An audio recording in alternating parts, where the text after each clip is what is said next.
Bye-bye, man. Don't think it, don't say it. Oh, where to begin with this movie?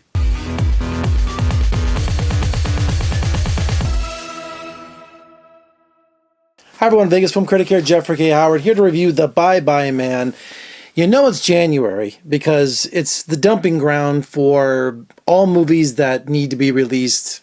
Just get them out into the theaters. January and February always, right after award season and the big holiday rush, this is kind of like a dumping ground. So sometimes we get some gems and we get some really cool movies, and then sometimes we don't get cool movies. And for Friday the 13th, you know, we have a horror film, The Bye-Bye Man. And it's also kind of like a tradition. We have these horror films that come out in January and February, and sometimes they're pretty cool and sometimes they're not.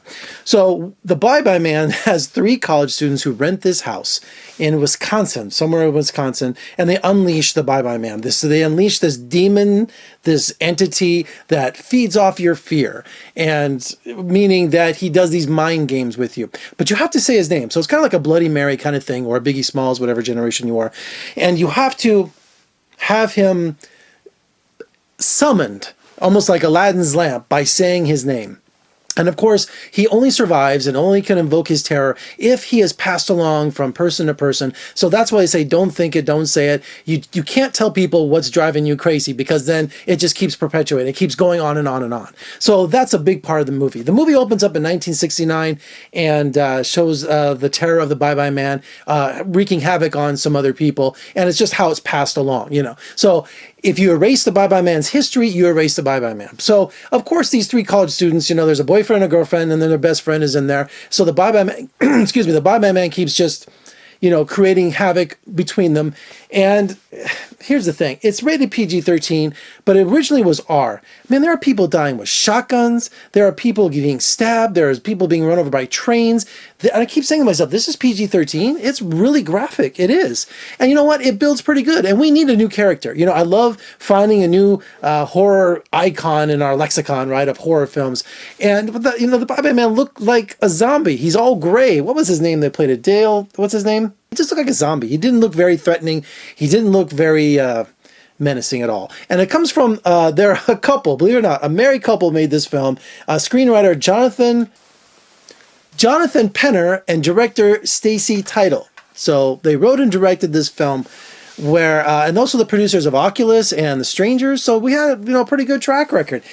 And then, of course, you know, Faye Dunaway, the legendary Faye Dunaway. If you've never seen Network, it's one of the greatest films of all time. I think Faye Dunaway is fantastic. You know, she's just a legendary star. You know, Bonnie and Clyde, Network, Towering Inferno. She's just amazing.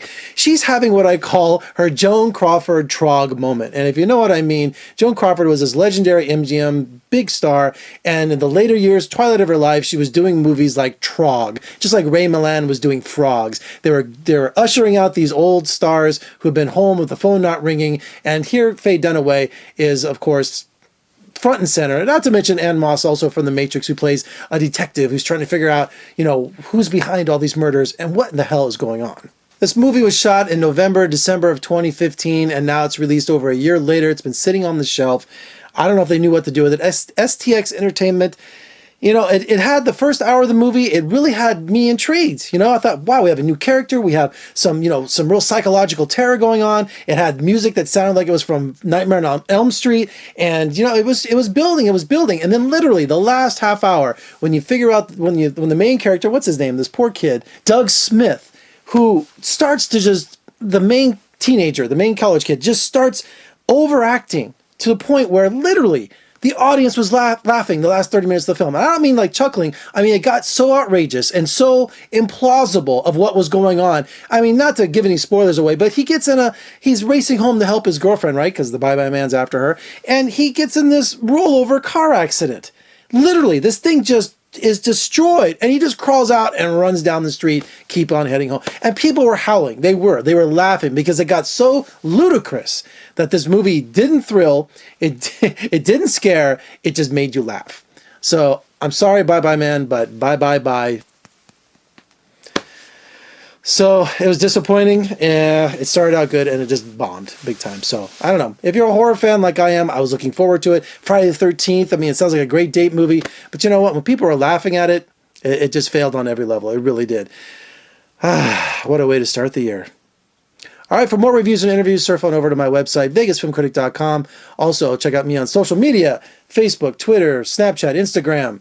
And if you like what you see, please subscribe, thumbs up, comment below. What did you think of The Bye-Bye Man?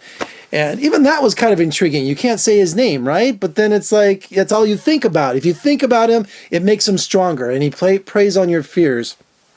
So I had a good thing going, and then it just went right off the cliff. You like what I wore here? I thought this was pretty cool to wear my little outfit because it's got blood on it because the movie's scary.